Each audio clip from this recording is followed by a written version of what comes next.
I really got to start checking right away. Oh my goodness, I don't know. Okay, anybody out there, can you hear us?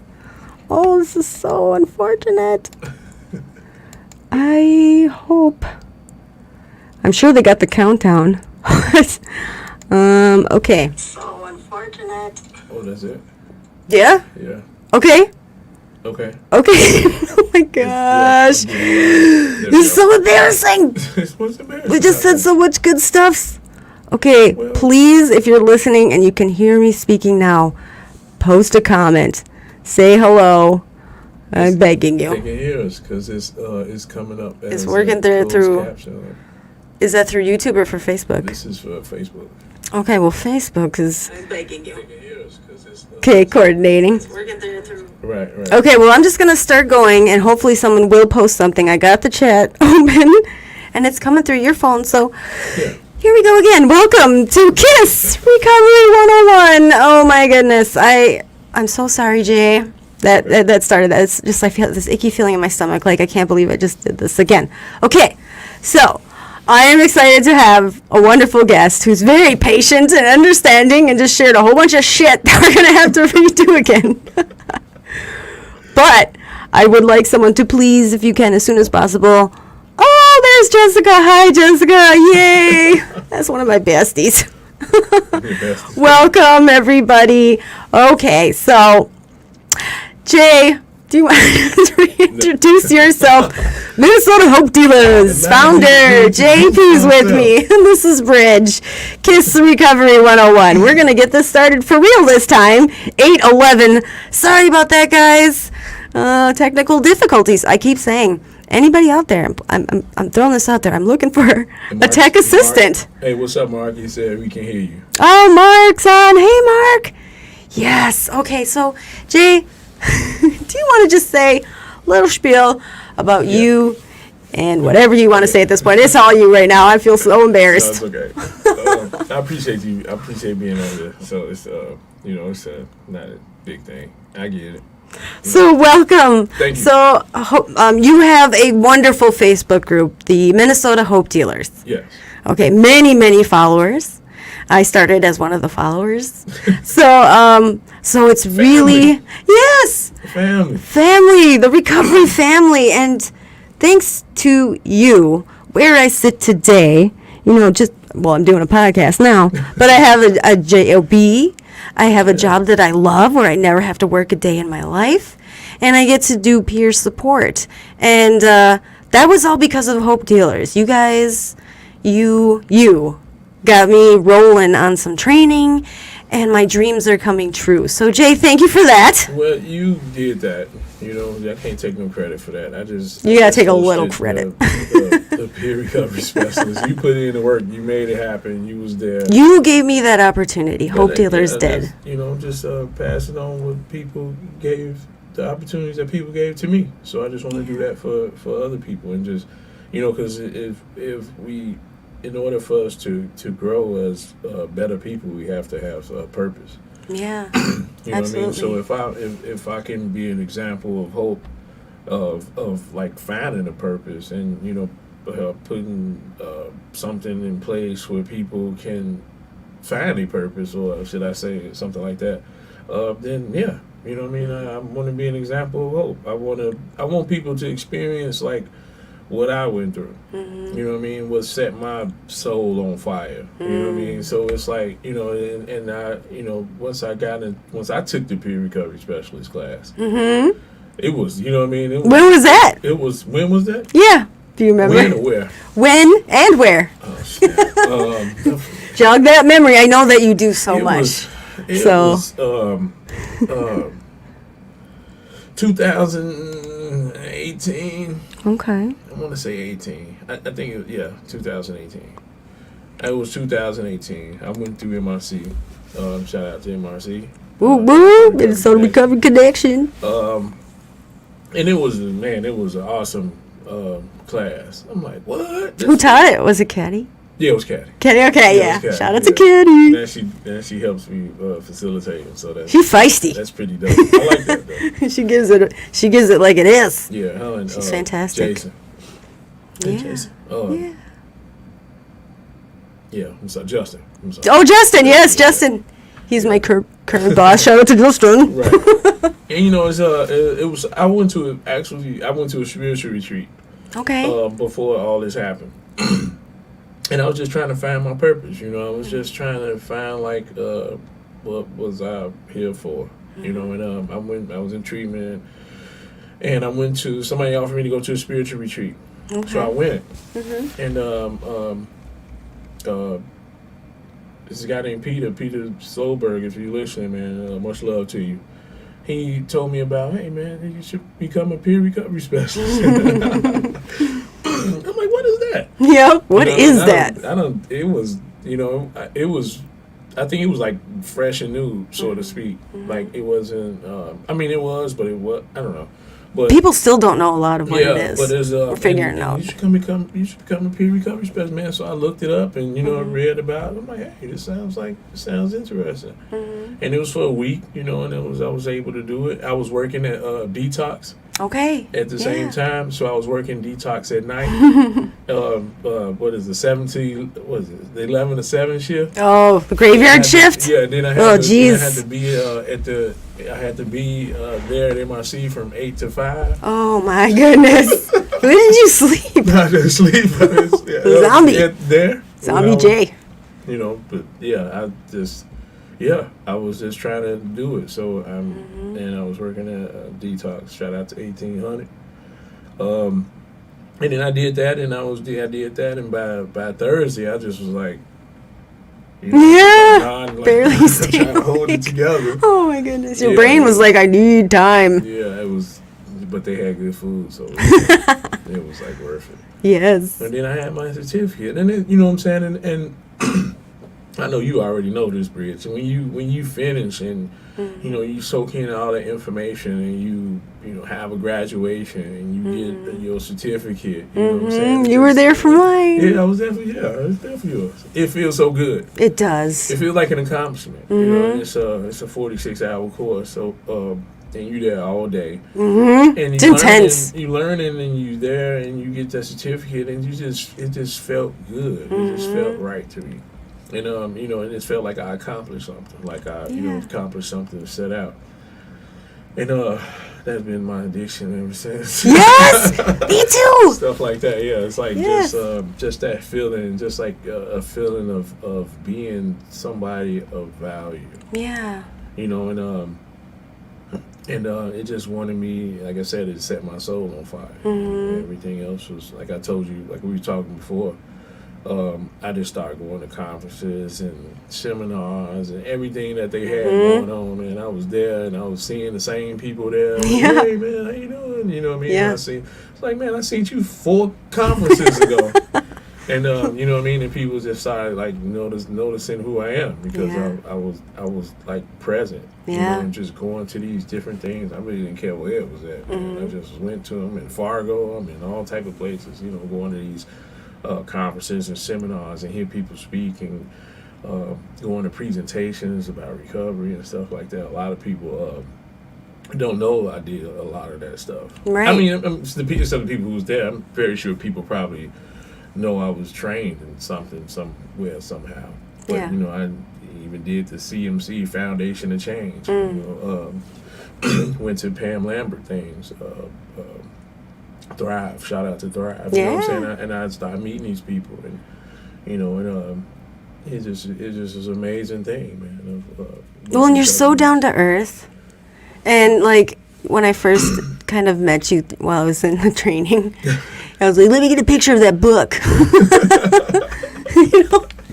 But you shared, within the class, and I was like, I feel like I knew you like forever. Like it is recovery for me. It's like this family I never had before. Right. And when people share, and we shared a lot in that training, it's just immediately I feel connected, even though I've never met these people before. Right, and that was the beauty of it.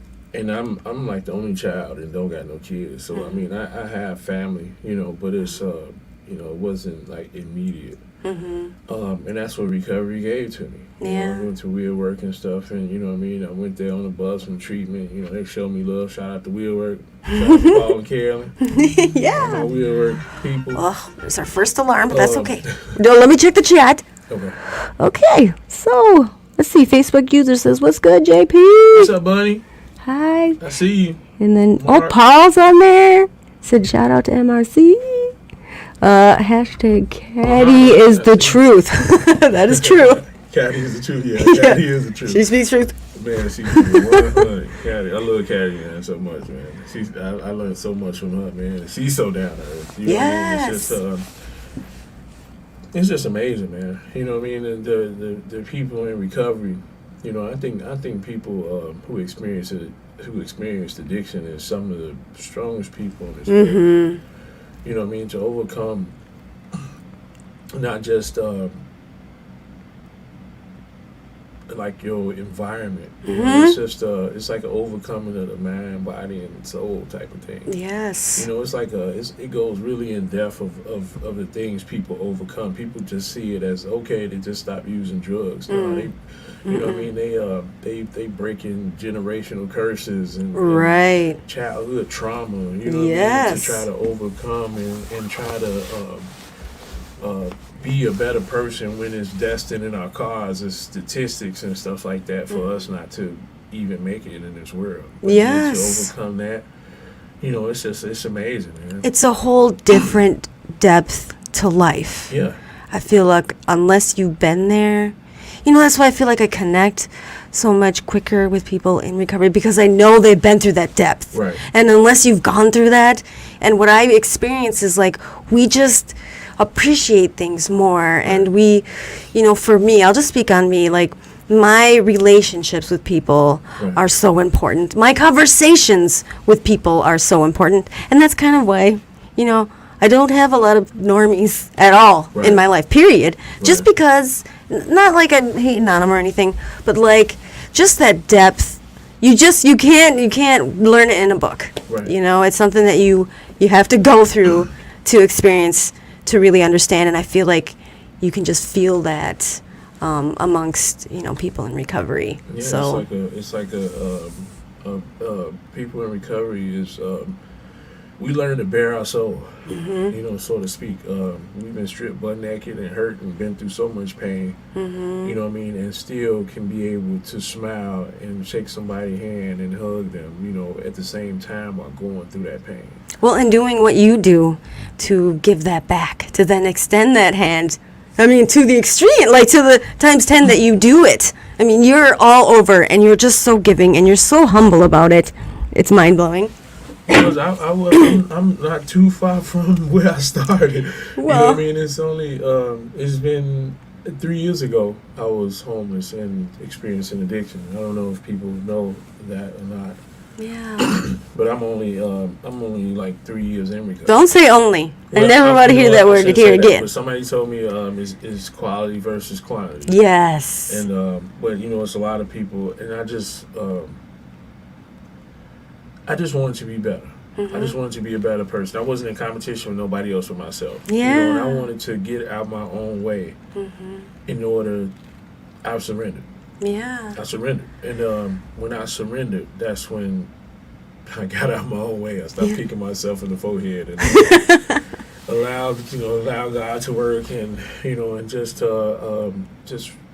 wanted to be better. And I didn't want to be a statistic. Yeah. You know, I didn't want to be a statistic. I seen people overcome. I seen mothers get their kids back. I seen people who experience addiction and recovery, you know, get back into the union, you know what I'm saying? Yeah. Get these jobs, you know what I'm saying? Like, I'm witnessing all this stuff. Yes. And and they made me feel like I'm them. You know, they made me feel like it wasn't, you know, hey, I'm not better than you. You know, this can happen to you if you work it. You know, like this could be you if you know what I mean. So that's why I do my best to not. I'm not bigger than anybody. You know what I mean. If anything, I was worse. You know, and you know, I come from a background where I've been in the street life for like 25 years. Mm-hmm. You know what I mean? So it's like, I'm it's not, you know what I'm saying? It's and me walking into treatment, experiencing homelessness with just the outfit that I had on. Mm-hmm. You know what I mean? And I just, I still remember that. Yeah. And it's just, just because, good things happen, don't mean you have to be any different than, anybody else. Well, one of my favorite movies, actually my favorite movie of all time is Fight Club. Have you ever seen that? Fight Club. Fight Club with Brad Pitt. Edward Norton. A long time ago. I could quote the shit out of that movie, but one of the, and this, I'm old, so one of the, I went and saw it at the theater like 20 times. I was obsessed. Okay, this was before I had kids. This was before I was working, and I had no bills or responsibilities. Right. But one of the quotes that still I repeat is, it's only after you've lost everything that you're free to do anything. Yeah, And I had to build these. I had to these old walls and stuff had to get knocked down in order to rebuild a solid foundation. Yes. And it's when you lost everything and you lost everything that you love or that you think you love, it's a moment of rebuilding. Yes. Just not just your physical, but your mental. I had to unlearn and relearn a whole lot of things. Yes. There's a lot of things that I was taught that wasn't right. Mm-hmm. A lot of different definitions that I really had to find out to words and different things and why people do this and why do I feel this way and why is all this pain and just okay, what can I do instead of me worrying about all this pain that I'm going through and the world owes me everything. Yeah. Okay, the world don't owe me nothing. What can I do to not feel this way? Yeah, just keeping it simple. And just to keep it simple and start to come with some solutions. You know what I mean? When I had an issue with a reoccurrence. Trying to use technical words. Yes, the language, I love it. Reoccurrence. I was talking to Paul, and he asked me a simple question. It was like, "How bad do you want it?" Man, I want to stay sober. Okay, I understand that, but how bad do you want it? And I broke down that question for like 3 months. Yeah. How bad do I want it? You know what I mean? I'm like, how bad do I want it? Yeah. You know what I'm saying? I'm like, okay. I want this. Do I want this? Is this something that I really want? Right. You know what I'm saying? And I started thinking about all them times in the psych ward. Sure. You know what I mean? The psychosis and stuff like that. Yeah. And all that different type of stuff. You know what I'm saying? And you know what I mean? I'm like, yeah. You know what? I think I do. I think I do. Yeah, I think I do want it. But how bad do I want it? Yeah. And I had to. I don't want anybody to take this the wrong way, but I had to prove to myself how bad I wanted it. And not to nobody else. You know what I'm saying? What I do and what I did is not because what somebody else said sparked it. When he said, how bad do you want it? I had to prove to myself. I had to ask myself. I had to ask my other self, how bad do you want it? I don't know. How bad do you want it? And find the proper steps to go about wanting it that bad. How bad do I want it? Do you want it? Yep, I want it real bad. Yeah. So I'm finna take this shovel and I'm finna try to dig this mountain. Yeah. You know what I'm saying? And I had to prove to myself like how that I really wanted it. Yeah. Well, and that's the thing is like, I had so many people telling me that, I should do this. I should stop. I should, and it wasn't until I wanted it, Right. that it actually resonated and blew up in a good way. Yeah. But so many years, 17 years, doing it for other people, for other reasons, never worked. I had many reoccurrences and many reuses. And at the end of the day, I think my darkest moment was when I couldn't stop for my children. I thought, I really am a terrible person because I can't even stop for my babies. And they took them away. And that was the moment when I had that, do I really want this? Right. Because right now I lost everything that even mattered to me. And you're right, like, it took me a while. I had to process that. Really want it, like really surrender. Yeah. And, I was kind of angry about it in the beginning, But I knew that I wanted my babies back. And I knew I wanted them, I wanted to feel like I deserved their love. And I knew the only way I could do that is if I actually fucking loved myself. And I didn't. Right. I hated myself for so long. Right. And so, yeah, that was not like just a quick, ooh, I'm just going to surrender and I'm just going to do this recovery thing. No, I was upset about it for a while. Right, I got upset. I was like, man, dude, I can't stay clean for nothing. Yeah. You know what I'm saying? Like, no matter how much I tried, I couldn't string together 6 months. You know what I mean? It's just I always resorted to what I was comfortable. Right. With. You know what I mean? I was just trying to straddle the fence. I was trying to walk that gray line. I'm trying to, I'm an ex drug dealer. So what I tried to do was, okay, I'm sober, so I can make all the money. I tried to put on gloves. I tried to, I tried to do everything and thinking that I'm not finna use. You know what I'm saying? And I just had this bright idea to where I think that I can sell drugs and not use. You know what I mean? After I'd used already before. Right. So, you know what I mean? If anybody out there who have any issues or have any thoughts about that, it don't work. it don't work. Let's just lay that out there. Right. I don't know what's wrong. Keep your hands off some damn drugs. But it was a lesson. It was a experience that I could like you said, never get out of a book or anything like that. It was like a 2x4 just kept knocking me upside my head, and I wanted to be clean. So and pretty much my solution to how bad do I want it is to immerse myself in it. Yes. You know what I'm saying? Absolutely. Just like baptize myself in recovery. So that way I won't have I'm accountable each and every way. Yeah, absolutely. Each and every way across the board. You know what I mean? So I don't have no room for error. You know what I'm saying? And I did that on purpose. Yes. You know what I mean? Because this is what I want. This became my purpose. This became my life. This became my the fire in my soul. Yes. Is to help other people and help other people feel less broken.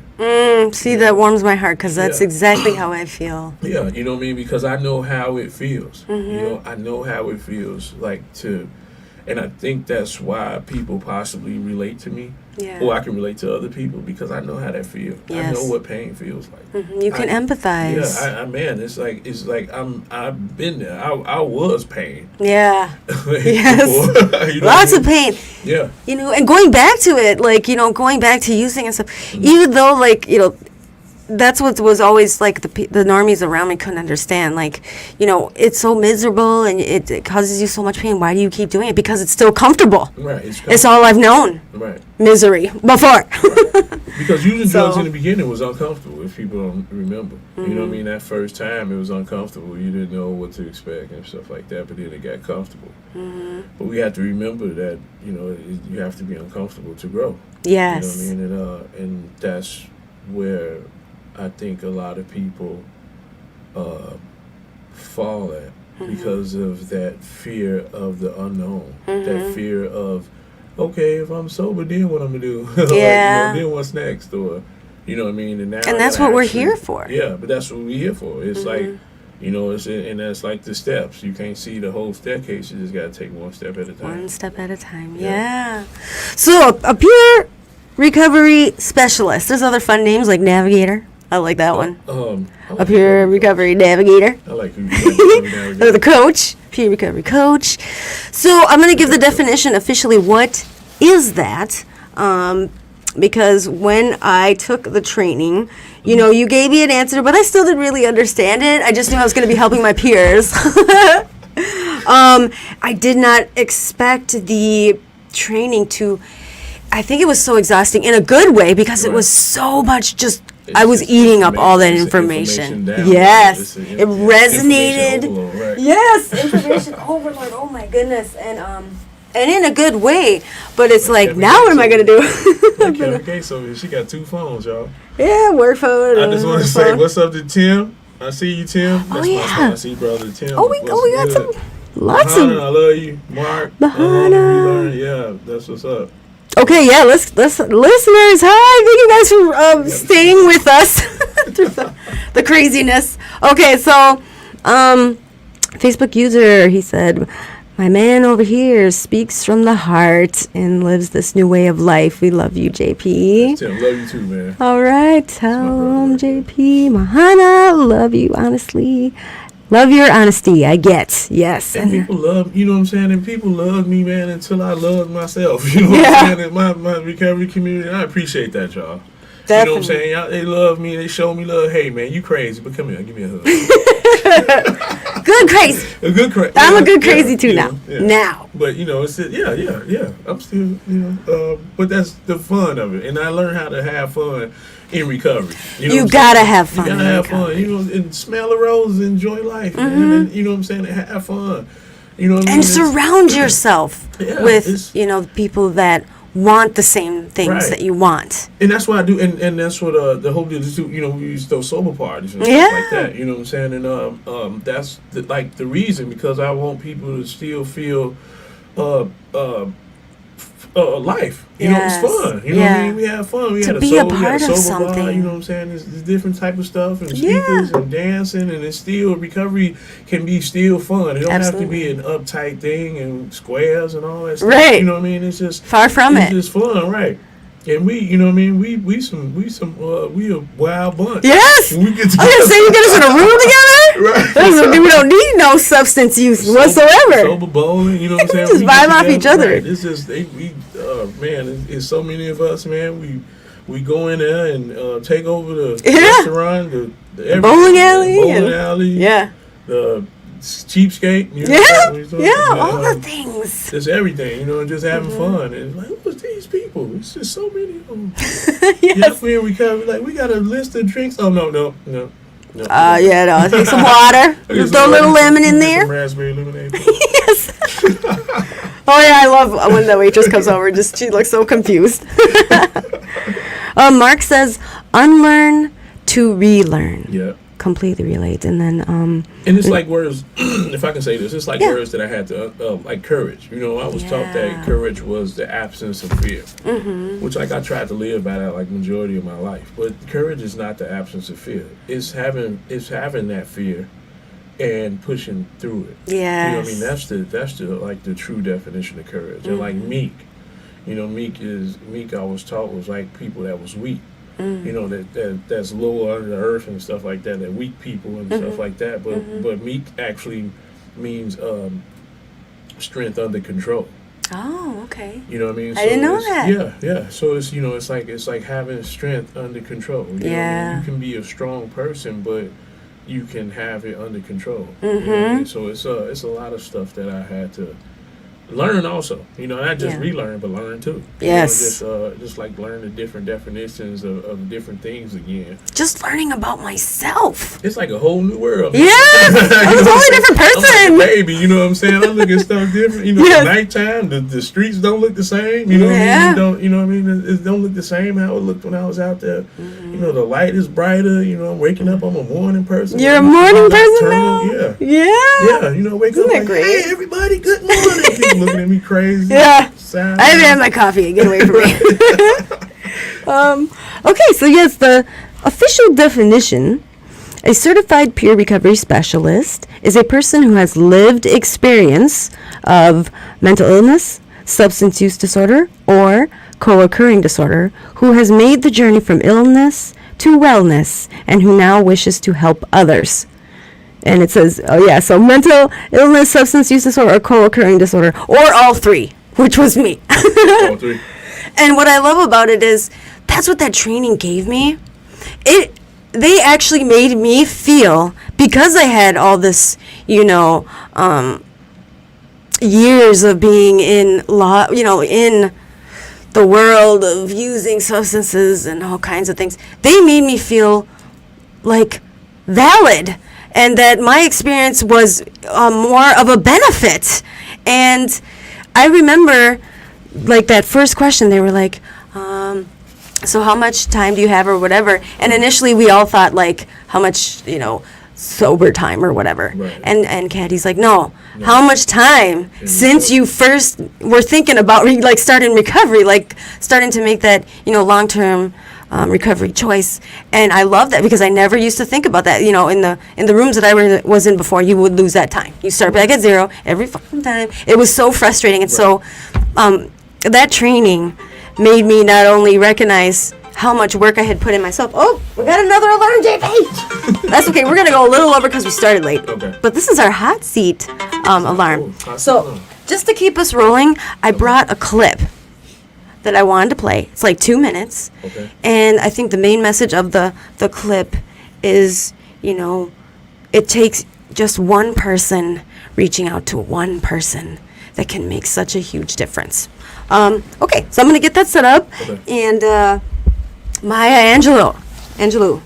God, she's so beautiful. Her words, like even her voice is just so wise. And I stumbled upon this clip, and I literally have had to play this whole video. There's a full video, but this clip I've had to play it for myself at least 25 times so that I don't cry in front of you, Jay. Okay, okay. But it's one of those goosebumps and like moments. So here we go. I'm gonna turn on my verbal speaker. Okay. Don't mind that. Power on. And I should have the clip Bluetooth pairing. right in the exact moment. Bluetooth connected. We're connected, and we're just gonna jump into the clip. You ready? Yeah, I'm ready.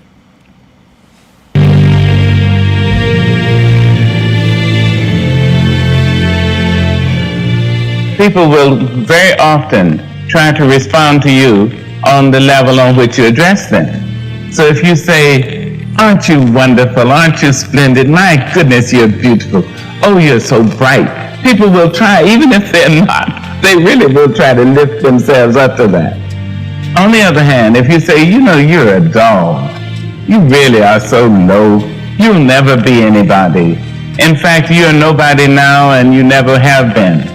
Sooner or later, that person will respond on the level on which he or she is addressed. Mm-hmm. He will say, figuratively or literally, let me show you where dog is. Let me show you where low really is. I will show you that. Years ago, I did a movie called Poetic Justice. And there was a young man the first day who cursed so I couldn't believe it. I walked around behind him and tried to ignore him. But the second day, he and another young man, black man, ran to each other and they were about to fight and hundreds of extras started to run away. But one black man walked up to the two young men and I walked up and I took one by his shoulder. I said, let me speak to you. He said, if this is what you do, we do. I said, let me speak to you, honey. I'll tell you something. I said, no, let me talk to you, please. And he finally calmed down. And I said, do you know how much you're needed? Do you know what you mean to us? Do you know that hundreds of years of struggle have been for you? You? Please, baby, take a minute. Don't lose your life on a Zoom. I put my arm around him. He started to weep. The tears came down. That was Tupac Shakur. I took him, I walked him down into a little gully and kept his back to the people so they wouldn't see him. And I used my hands to dry his cheeks. And I kept talking to him sweetly, sweetly. For the next week while I was on that film, whenever I'd walk by, he would be saying, so I told it. Say, good morning, Miss Angela. Dears, try to introduce courtesy into your speech to each other. You have no idea what it will do for your brother or sister to whom you speak, and you surely have no idea what it will do for you. It will lift you up. Oh, don't you love that? Yeah. So powerful. It made me think about what I was working on. Yeah. I grew up in the streets and I didn't have no manners. But it's, I pretty much like train myself to call people man and sir. Mm-hmm. Just so I can have some courtesy, and just because I believe people should be honored for being human beings. Yes. You know, and people used to have to earn my respect, Mm. but they get my respect now, period, because they breathe. You know, Yeah. they're alive, and they deserve. You know, people. You never know what people been through. Right. And I do my best to stay empathetic of that, because people have been through a lot. Mm-hmm. And just because people haven't been through the physical pain, or emotional pain or mental pain that I've been through, Mm-hmm. don't make what they're going through any less than what you're going through. Right. You know what I mean? Because a mental prison is a mental prison. Mm-hmm. You know, and a lot of people are in mental prisons. Yes. And a lot of people have died or committed suicide Mm-hmm. for those mental prisons, just because you see people smile and you just don't know what they're going through. Right. And holding the door open for somebody, or calling people ma'am or sir, or just being. Because what if somebody would have said, like, hey, you know what? If somebody come up to me and they say one more crazy thing, I'm finna jump off the bridge. Mm. Well, if they say somebody else say something stupid to me, I'm finna jump off the bridge. Mm. And then here you come, hey, how you doing, man? How you doing, sir? I'm doing good, man. Thank you for asking. Oh, I like them shoes, man. You looking nice today. Mm-hmm. Oh, thank you so much. And you know what I'm saying? And then you might give, just that expression, or just that courtesy. Yeah. You know, like she was talking about, that courtesy that you give to people. Mm-hmm. That could have changed his mind. You know what I mean? Yeah. That could have. You know what? I guess it is some hope in humanity. Yeah. And because I learned this because I thought the same way. Yes.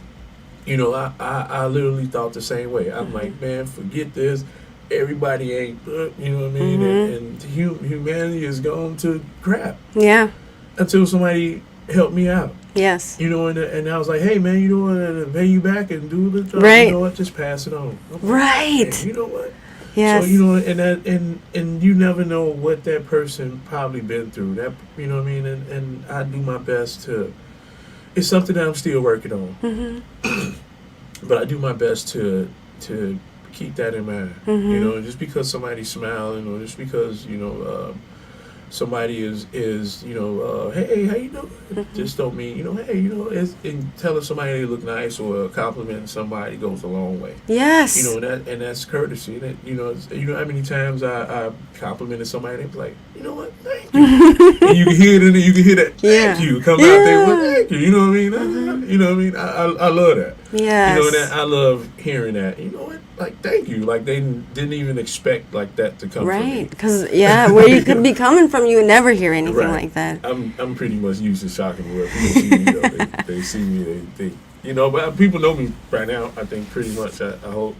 But a lot of people see me, and you know what, man? I had you all wrong. You know what I mean? I thought I just had this stereotypical idea of what you might be in my mind. But you proved me wrong. Total opposite. I love that too. Yeah. You know what I mean? I love that too. And people, you know what? And I love the honesty. Mm-hmm. That people give to me, like, hey, man, you know what? I really had you messed up. Yeah. Yeah. Right. I'm like, you know what? I was messed up. So it's not, Yeah. you're not too far off. It's just I changed my life now. I'm living. I have a purpose now. Yes. And I'm blessed that I get the opportunity to do this type of stuff, or Right. to be a recovery advocate, to be a counselor intern, to be an executive director, to be a part of the ministry. I'm Yes. blessed, and I'm blessed that I have the opportunity to get to do this. Mm-hmm. You know what I mean? It's not a job. None of this is a job. You know what I'm saying? All this stuff is in line with my purpose. Right. And I get to wake up every day to try to be better and do it better. Yes. And that's like the beauty of it. I'm Yeah. you know what, I drink my coffee. You know what am I gonna do today? You know what I mean? How am I gonna twist this up today? You know what I mean? How am I gonna do this? You know what I mean? And that's like the beauty of it. And that's like, to me, that's like smelling the roses of recovery. Mm-hmm. Because I wake up every day to get the chance to do that. Yeah. You know what I mean? And I'm also blessed to have the opportunity to be an example of hope to people. You know what I mean? That no matter what situation that you think you in, no matter how old you are, you know what I mean? No matter where you came from, no matter how many years you did in jail, in prison, no matter if you came from the streets, you know what I'm saying, or whatever, mental prison or anything, you know, there's always hope that you know, you can change your life. And just to have somebody listen. Yeah. Someone who actually cares, just listening. I think that's a lot of what I do in my position is really just, you know, not judging, not, you know, not having, I'm going to fix this for you, I'm going to do that for that. Right. Just listening. Yeah. You know, because a lot of still today, a lot of my addiction stemmed from a lot of trauma that I didn't even know that I was born with. So, Right. so helping people to unlock, just listening to them, because there's so many people in my life that didn't give a shit what I was going through, and they didn't want to hear me, and they maybe they'd use me, they'd pretend to hear me for like, they were just waiting for their turn to talk, and it, you know, it just, I never felt heard, and I just know when I finally found certain people in recovery that just seemed to care, just to care, and really wanted to hear my story, it allowed me to unlock my story and understand myself, you know? Right. Okay, we're going to jump into the hot seat. Oh, You about ready to? This room gets hot. You feeling how hot it is? yeah, it did get hot in here. Okay, and I have, just to make it more intense, Andrea, I love you too. let's look at the, sorry, we're just being with that little hiccup in the beginning of our show has totally thrown me off, so I apologize. Listeners, I love you. Let's interact some more. Okay, Andrea's so. my classmate. That's my sister there. Okay, yeah, we got some links up there for real. Love Let's you, see. Mahana. You too, Angela. Mahana. Yes. Okay. So one of let's see. Through our own humiliation, we find that we are truly humble. Yes. And for real, let's see. If I live in fear, I cheat myself out some real life experiences. Yes. You know what I'm gonna add too? We need connection. I'm sorry. I just want to. Yeah, I just of wanna add course. this. A lot of stuff that keeps me grounded. You know that I did. I did a lot of service work. Yes. I went back to like the. I think that's important.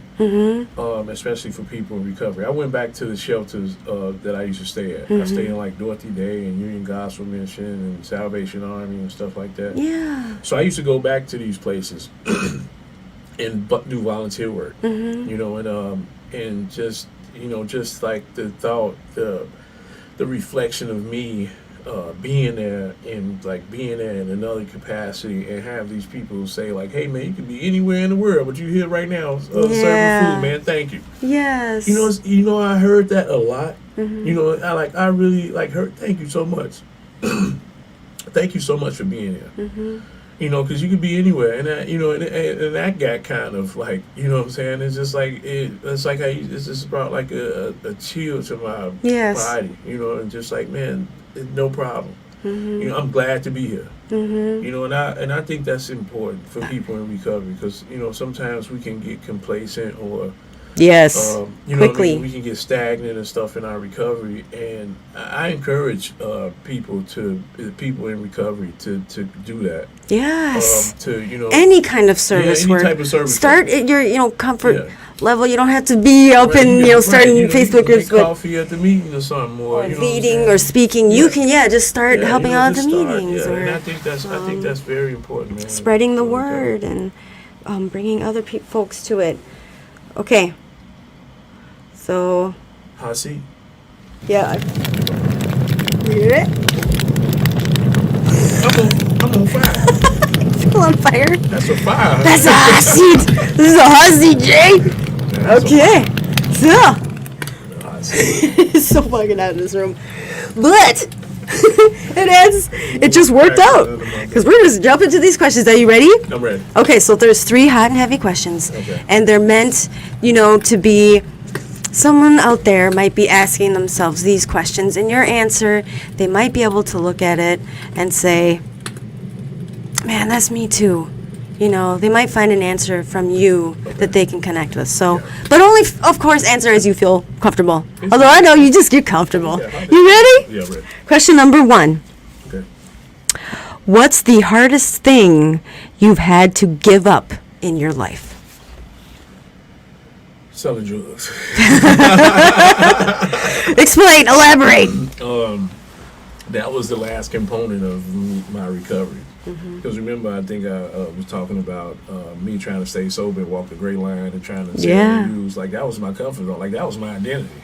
Sure. Identified as and money. as a, you know what I'm saying? And it wasn't even about the money. You know, it wasn't really, to be honest with you, it wasn't even about the money. It was just about the whole lifestyle. It was just about the transaction, you know, it got to the point where I ran it like a business. Yeah. You know what I mean? And it was like a business, like it was something I was trying to cultivate. And like I prided myself on the hours. I'm open 25 minutes. You know what I mean? I try to be on time. You know, people call, you know what I'm saying? Like, I tried to run it efficiently as possible. Yeah. Like, I didn't even eat because I tried to run it efficiently. Yeah. But it didn't work out. You know what I'm saying? It never. But now you're hustling a different way. right. I transferred those skills. I transferred those skills and wanted to do something else. And that was the hardest thing for me to do because I had to learn how to be broke. Yeah. Because coming from a hustler's background or a D-boy background, whatever you want to call it, you know, it was just I always had money in my pocket. So when I was in treatment and didn't have any money and stuff like that, I had to learn how to be broke. And that's where I started doing a lot of my volunteering work because I had to find some way, shape, form, or fashion for me to do something that didn't cost no money. So I did that, and then I started up my for-profit business also. So I got the book from starting a small business in Minnesota. I actually started in treatment, and I read the book backwards and forwards, and I got my LLC, LLC. So I started selling cell phone accessories and stuff like that. You know, I just did it like with $20. So I had like $20. Well, it costs like $200 to get like the LLC, but all that stuff. But I started with like $25. You know, just reselling like SD cards, charger cords, but legit, legal. I had boys legal. You know, I had to do something legal, so I had to figure it out. And this is something, hey, I'm good at this, so I think I can transfer these skills. So I read the Starting a Small Business in Minnesota book. I went and got it from the library for free. Wow, yeah. Somebody directed me to go to a library for free, and I read it, and I read it from the front and back, and like did exactly what they told me to do. So wow. It was, so that was the first business that I started, and I felt like an accomplishment. Oh, absolutely. Right. I mean, these days, sometimes it's an accomplishment just to even sit down and read through a book. I do it more now, but that was the first thing I actually did before the recovery coach and stuff. I started that. Yeah. And I just took that $25 and started selling stuff, and then go buy some more, and do that, and go buy some more, and just. That's crazy. Yeah. That's amazing. Okay, question number 2. You ready? Number 2, yeah, ready. If it didn't affect anything as it is today. Well, so say nothing would change. Everything is as it is today. Right. But, like a magic genie, you could erase something from your past. What would it be? Erase something from my past. If everything could stay the same now, and erase something from my past. We're not talking about because that big saying is I have no regrets because I wouldn't regret anything because it put me where I'm at today. That's out the window. You're a magic genie.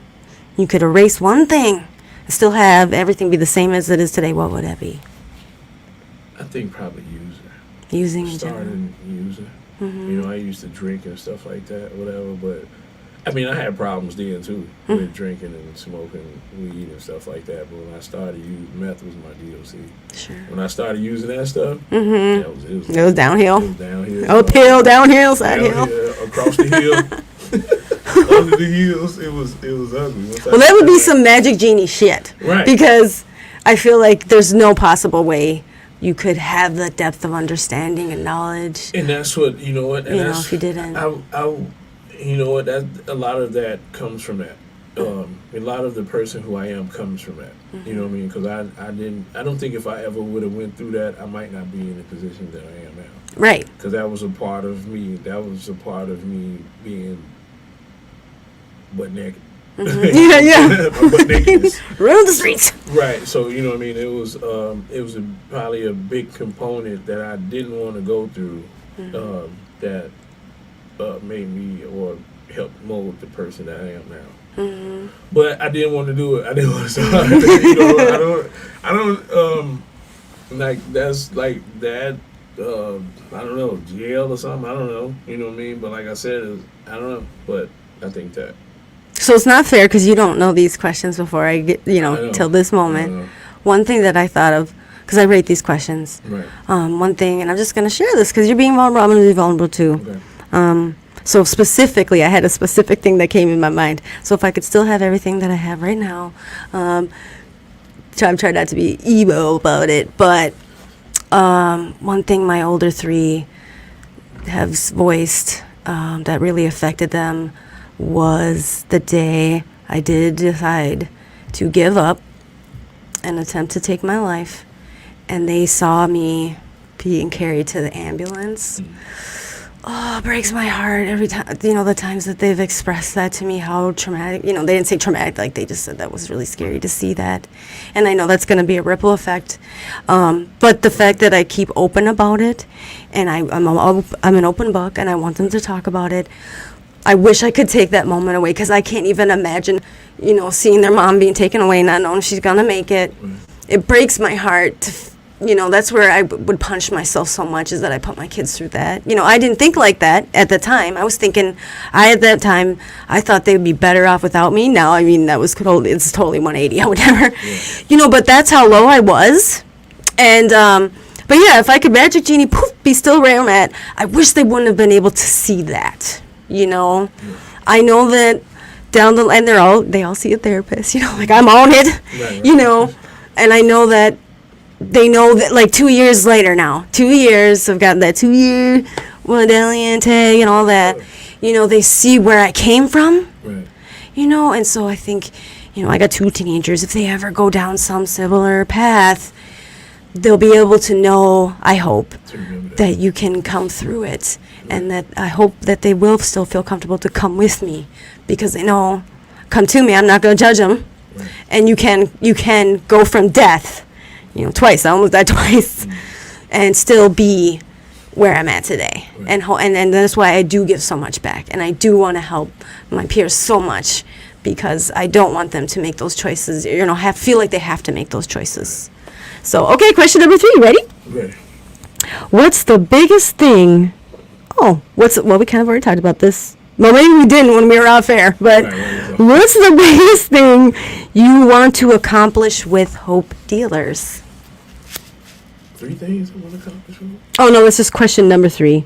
What's the biggest, one thing that you would hope to accomplish with Hope Dealers? The biggest thing I wanted to accomplish was the peer recovery specialist class. You did! I was the first class! That was so, the biggest, for one, the biggest thing before that, the biggest thing I wanted to accomplish was to make it a recovery community organization. Mm-hmm. Like that was like the main goal. It was, like I said before, it was just started off as a Facebook support group and stuff like that. Mm-hmm. And a lot of stuff happened, and this is, a lot of bad things that we consider bad things can be turned around for our good. Yes. And that was one of them. You know what I'm saying? A lot of stuff happened, and I ended up having to make it a nonprofit type of thing. Yeah. I said, okay, it's just a nonprofit. Then we'll try to do this, and and do this, and do this. Mm-hmm. And I said, okay, the ultimate goal was to make it a recovery community organization. And you did that. Yeah, and that was amazing. That was like so dope. And I do in the future. I am looking like to expand and stuff like that. But What's like the next level? Well, it's just You're kind of already global, aren't you? Like, isn't other countries already like hitting you guys up and everything? Yeah, some Hope Dealers in all across over. the pond. Yeah.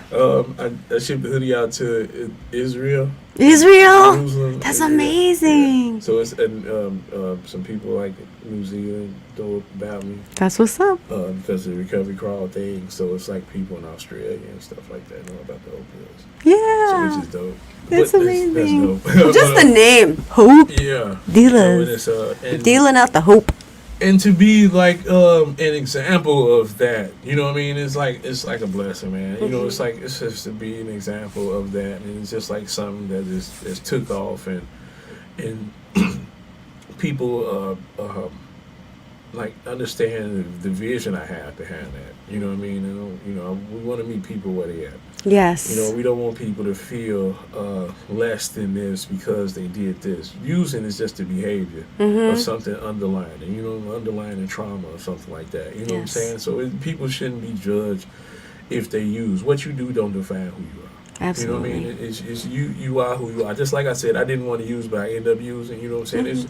It was behavior. It was something that was underlying that I was either missing or, you know, had to deal with to heal from. You know, and people want to heal, Yes. but they don't know like how. You know, and it's just, you know, and I just want to, with the whole deal is I just wanted to be able to be in a position like to direct people or to, you know, direct traffic, as I like to say, you know what I'm saying? Because I didn't have I had to figure all this stuff out. Right. You know what I'm saying? I had to boop, boop, boop. I had to go to these places for people to tell me, you know what I'm saying? I wanted people to have one-stop shop. Hey, man, you know what? I want to do this, this, and this, and this. Okay, you know what? I got resources for this, this, this, and this. Here you go, bam. Absolutely. You know what I'm saying? And that's pretty much like was the vision of the whole deal. You know what I'm saying? Okay, bam. You want to do this, you want to do this. This is like, you know, a one-stop shop type of thing in recovery. Absolutely. So people don't have to go all the way around and do this stuff. Luckily, I was blessed to be in a position to go into these places and meet these people. You know, God directed my steps, you know what I'm saying, to meet these people, to have these connections and the networking people. So when somebody new come in, I was like, hey, man, I don't want to use, but I don't know what to do. Yeah. I don't know which way to turn. You know, I went here and they turned me around and I went here, you know, and then, hey, man, don't worry about it. We got you.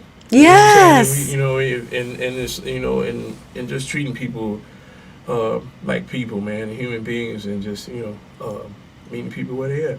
Yes, I love that. And at the end of the day, you know, that's what it comes down to is like, I was in treatments and all that and cords and all kinds of fun stuff. Right. And I had so many people tell me what I need to do, how I need to do it.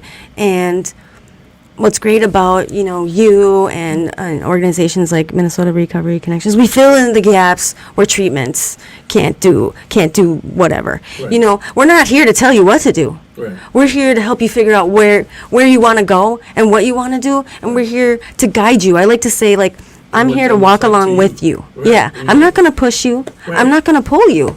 I'm going to just be here with you, whatever that looks like for you. Whatever that looks like to you. Hey, you know what? I want to do this, but I want to do this. Okay, we might have Let's some do it. resources for that. You know, we might have some resources that you can do this and do that. You know what I mean? And it's not, you know, the old school way. You know, the Minnesota there's a new revolutionary. That's right. The old school ways. No, we're not doing nothing. We're not doing this. We're not doing this. You're gonna do it this way, this way, or this way. You know what I mean? And it's treatment centers that's meeting people where they are too now. Oh, okay. You know what I mean? Yeah. So Yeah. it's not, you know, it's not actually, you know, like where I work at Nirvana. It's like, you know, it's not. We meet people where they are. You know, it's just not a clear cut because recovery or treatment can't be a cookie cutter type of treatment for everybody. Right. Because it won't fit for everybody. Right. You know, some people have different lifestyles. Some people have kids. Some Right. people don't. Some people, you know what I mean? Some people have money. Some people don't. Some people, you know what I mean? It can't be, Yes. recovery can't be just a cookie cutter thing for people. No. Because it's not going to work. Right. You know what I mean? It's not going to work for that specific person who is. One program Right. is not going to work for Exactly. 20 You know what I mean? people. So you have to meet people where they at. Yes. You know, you have to, okay, this person has a job, this person has a house, and they still able to come to treatment. Nope, you can't come to treatment unless you homeless and don't have Right. a house. And you know what I mean? And it shouldn't be like that. It should still be able to come to treatment whether they have a home or if they don't. Right. You know, okay, you don't have a home, okay, then we know what to deal with you. Are you looking for somewhere to stay? Okay, bam, we can work on that with you while you're in treatment. Right. You know what I mean? And stuff like that, and meet people where they at with different things like that. Right, absolutely. Okay, I just want to give the listeners some more attention. Attention, listeners. Okay, I love your courage comments. Mahana, I love you, man. Angela said, I say show up. Go the extra mile. Come visit me in my home. That's where loneliness can hide. Isolation is a beast, 100%. Yeah. But it's a difference between, Angela, if you're still listening, it's the difference between isolation and solitude. Yes. Absolutely. Down, but it's a different Taking some notes. This is recorded, Jay. Yeah. So we can re-listen to this. These pearls you're throwing out here. Pearls of wisdom. I was dropping jewels. Yes, dropping jewels. But in solitude, you know, I was in solitude for like 2 years. You know what I mean? I didn't have no TV or anything. You know, and I just was working on myself. Yeah. You know, I was listening to self-help books and stuff, and listening to audio books and going to sleep. I didn't watch TV at all for 2 years. Yeah. You know what I mean? Except the basketball game. You know, game, football game, something like that. You know, if I had a little time, you know, I watched the game or something like that, but I didn't own a TV. Right. You know, because I it was designed like that. You know, the TV that I did have, I gave it away because I didn't. I was working on myself. You know, I was working on something. So it was, you know what I mean? Recovery captivated me. Yeah. And I just wanted to, you know, do what I can to be a better person. I just didn't want no distractions when I was rebuilding. Yeah, focused. Right. I love it. Let's see. Hannah says, it's the little things that make a difference. Say hi to someone. And being a kind human can help a hurting heart. Yes. Yeah, absolutely. I'm going to flash that one. And let's see. Angela also said, listening for me is so draining. Make sure we are filling up spiritually and allow boundaries to protect yourself. Yes, definitely. That's true. I mean, but you know, you can be a listening ear. You know what I mean? You can be a listening ear and still direct traffic. You know, if it's not, you know, if people are talking about themselves and what they're trying to do, then I don't think it's that draining. Right. But I mean, if people are rambling on about something that's not what they're trying to accomplish, then you just redirect the hey, you know what this is? Yes, redirecting. You redirect the conversation. That way, you know, you don't have to, you know, worry about like you bringing in nonsense. Well, and that's what I kind of preach a little bit about is like, you know, if you're committed to doing something, especially like service work, you got to do it because you want to do it. You know, because if you don't want to do it, someone's going to feel that energy. And like what I do when I meet with someone individually, I show them my phone. I say, see my phone? I'm turning it off and I'm putting it down right here. Right. You have my undivided attention for this amount of time. Right. And I want you to know also, if you ever do need to reach out, remember, you see that phone right there? Sometimes my phone's off. So please leave me a message or leave me, you know, leave me a voicemail because I will get back to you. You know, don't hesitate. I tell them, don't hesitate.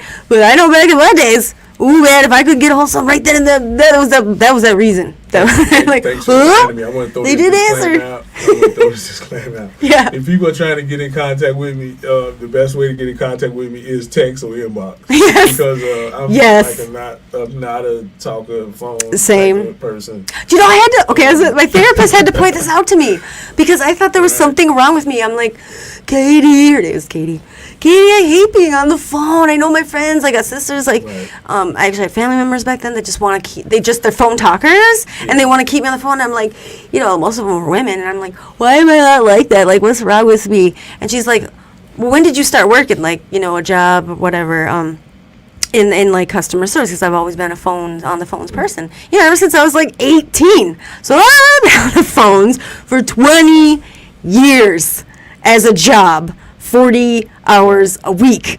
It's really hard for me to sit and randomly want to be on the phone. Now, when I pick up the phone to talk to someone, because we made an arrangement, like that's for me is like a meeting, you know, like with COVID and all that. I prefer in person, but I will sit on that phone, but I go in a room and I'm committed to that. But like pick it up, you know, sometimes people will call me, I think it's an emergency, because I'm like, don't call me unless it's really important. And I call, and they're starting to talk about their cat or their car trouble. I'm like, okay, I can't talk right now like that. We're going to set aside time for that. Angela is trying to say, track talk. So let's see what Angela's trying to say. So, and 9 times out of 10, I'm doing something.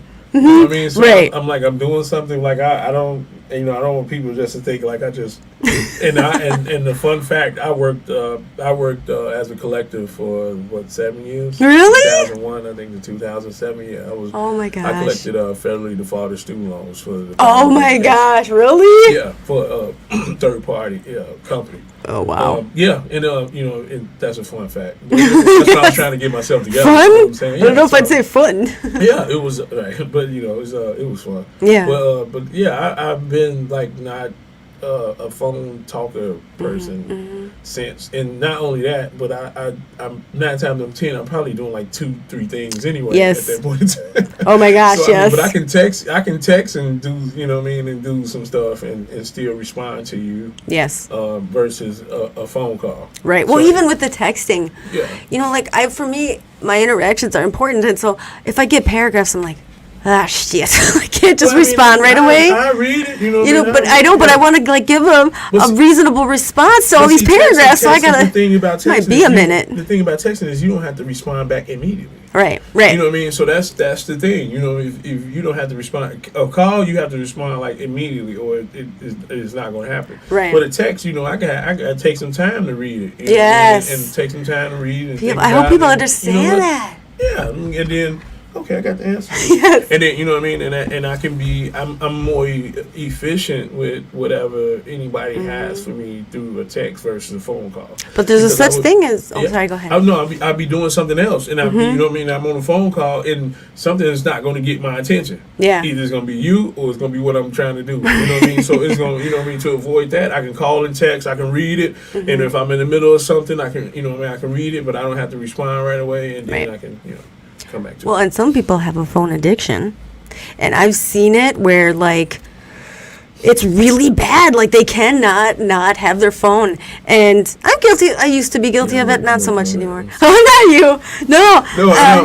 I'm but literally, here's what happens. They text me, okay, and they. So I don't know how, but they can see that I read it or something. I don't know how that all works. Right. But like I'm busy, so I want to respond. But they'll literally 10 texts later. There's this dude, you probably know him. He's like, question marks. Also, you can't respond. Like, he just starts building this thing in his head because I'm not responding in a certain amount of time, like, immediately. And I'm like, this is obsession. This is like an addiction. But then when I finally get in person and, like, face-to-face, you know, so I'm like, okay, here, I'm giving you my time, which is very limited these days. And he's literally on his phone still, and then he literally answered a call, and I was like, WTF, like seriously, you got me in front of you, I'm giving you my undivided attention, and you're still texting, and you just took a phone call. So I text him, I'm like, I gotta go. While I was in front of him, and I got up and left, because I was like, seriously? So, but that is like a phone addiction, which some people, I don't know, I think some people are just comfortable with texting than they are talking in person. I get that, but if we, especially in this weather, come from our homes to meet in a destination, you know, I mean, just that effort. I mean, is it that much effort for an hour to put your phone down? I mean, just to even take a call. I thought, and at first I gave him the benefit of the doubt because I thought maybe it's emergency, you know, maybe it's somebody that's reaching out. No, they're just having a casual conversation. I'm listening. Yeah. At this point, I'm like, this is a joke. I can't do this. I'm guilty of that. I've been starting to be more mindful of that and put my phone down when I'm interacting. Like, well, you know, I mean, there's reasons to answer the phone, but if you realize it's just going to be a casual conversation, be like, you know what, I'll get back to you. I mean, I won't answer, but I'll probably answer a text or something while I'm talking to you. Oh, yeah. Something like that. That's reasonable. Okay, you ready? Okay, so our last segment, what are we doing on time? Oh, okay. We're at 9:17, which is okay because we started about, 8 minutes late? Oh, my gosh. I'm so embarrassed. I'm going to put some kind of note when people go to look up this in the future, the podcast. I'm going to give them the exact start time so they don't have to listen to the dead air. I can't believe I did it again. I'm going to have to, make notes so that I make sure I don't do that again. So this segment's called Live Facebook Memes. And you're familiar with memes. You have great memes that come on your page. So what's cool is, like Facebook, it's going to be live. I'm going to flash you memes. Okay. And like Facebook, you're going to either say thumbs up or the heart or the care. You know, all the different options you get. Right. And also comment live. Okay, so here we go. Live memes? Yes. And and these are just within the week. I don't remember which ones I picked or why I picked them. But I know for the week I pick out ones. I screenshot it. If anybody knows, here we go. I've been posting memes every day for 2 years. Yes. You know what I'm saying? And now it's a thing. Yeah, it's a thing. You know? Some people actually believe that they have some kind of, I don't know, what is it called? I've been working on consistency. So yes, this is just, you've always done this. But now it's some people think they're at levels of oh, I'm an admin, blah, blah, blah. I post all these memes, and I'm like, I also know you sit at home and play video games. Like, what else are you doing? You know? Nothing against video games. I like video games too, but I'm just saying, like, I post all these inspirational memes. They ain't doing shit. Right. Okay, so here we go. A lot of them are funny, so you'll probably be glad. But a lot of them, there are a couple aha ones. Okay, so you have to just try to describe the picture first and then read it. It looks like a goose, a black cat riding on the back of a goose In a lake. water. Yep. Can we read it? Yes. When you have nothing in common, but you both recovering from the same addiction, so you just kind of vibe. It's a black cat. It's a black cat sitting on No, a geese. A goose. Like, Yeah. While it's swimming in the river. Isn't that true? There's so many people in that I find in recovery. Yes. I would have never guessed that they, that's their position they hold outside of the rooms. And same with me. I think some people would never guess what I do or where I come from. You already know people won't guess. We're like best friends. If people just cat. see me, they won't guess. That's the black cat. I'm the black cat riding on the goose. Okay, this one's funny. So you got hippo putting away. What is that? You got a hippo putting the. Is he opening the switchblade? I'm putting it away. He putting it away. Oh, okay, yeah. He putting it. A hippo putting the switchblade away. Cute hippo. When you're about to resort to old behaviors, but you have to chill because you work in the spiritual program. He pulled out a switchblade. You go, dude. Like, Does that happen at all? Yeah. You feel like you're about to react? Yeah, especially in text messages. Mm-hmm. Some people get peed at me if I don't respond fast enough or something like that Yeah. or whatever. Or it's been instances where I've been called fake ass hope deal. Was that a friend? No, it was Or a hater? Oh well, Or I'm mix. just saying, but just I don't judge from that. Yeah. But you know what I mean? It's just and I was about like I'd be about to respond. Mm-hmm. Like the old me, Yep. and I'm like, I can't believe you. You know what I mean? I'm on the same day. Would you take a pause? You know what? I'm with the Lord now, so I just take it back. delete. delete. I've done that. Okay. God bless you. So And bless you. A lot, you know what I mean? A lot, like people would be peed at me, and I was like, you know what? There's another thing. And then, we want to say stuff, and I had to take it back. Like, I don't live that life anymore. I wish people could see you right now doing that. Yeah, right. The dress strap. I just don't live that life anymore. Delete. Okay, whatever. It's whatever you want it to be. Yeah. It's I'm sorry. I get so worked up about these. because It's the truth. people just don't. People be getting in my face. Been on the streets for 25 years. You just don't know. It's hard changing your life around. It You is. know what I'm saying? It's hard. Like, I can't believe this. I thought it was sweet. You know what I'm saying? And then I'm pressed. I had to retract back, and I had to.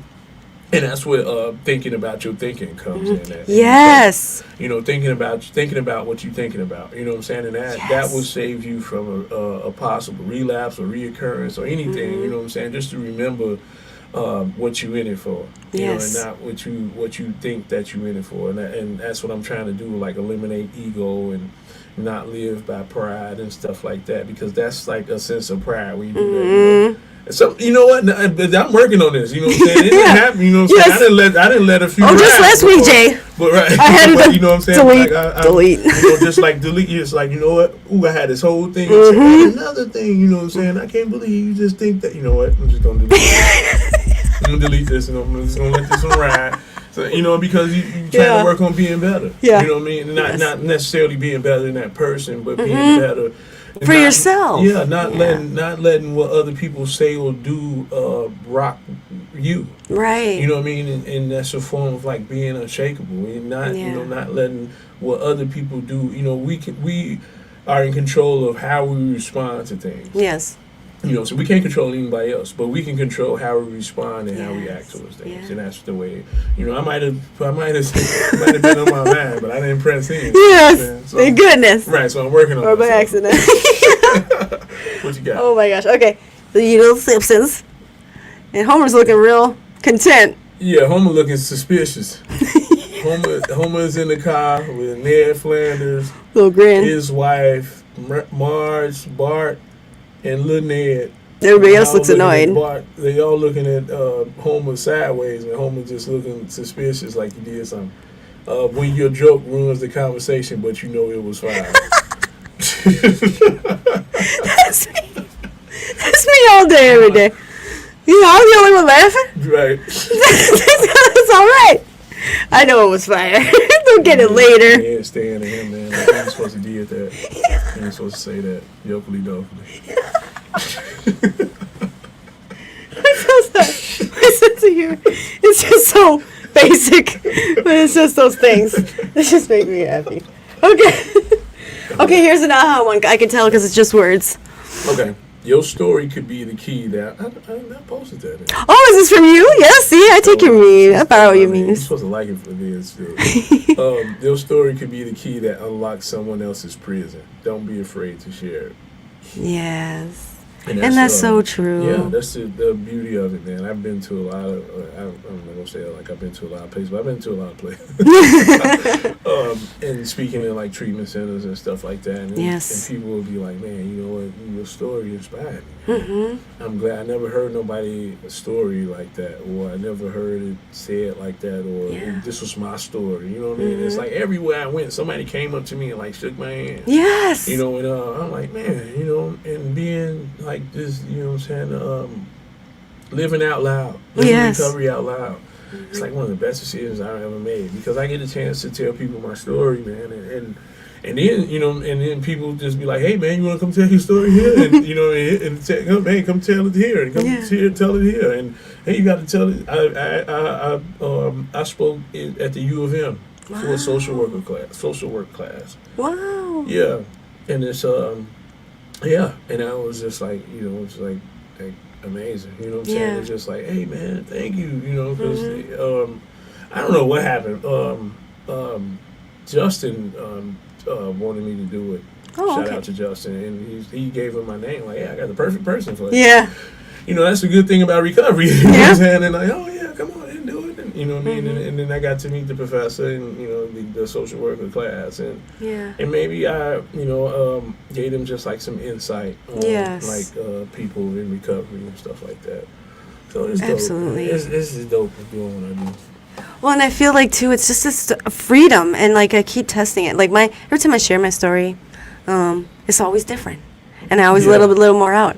And especially when I go to treatments, because that's my people's. That's where I was at. Right. You know, that's where I like speaking the most.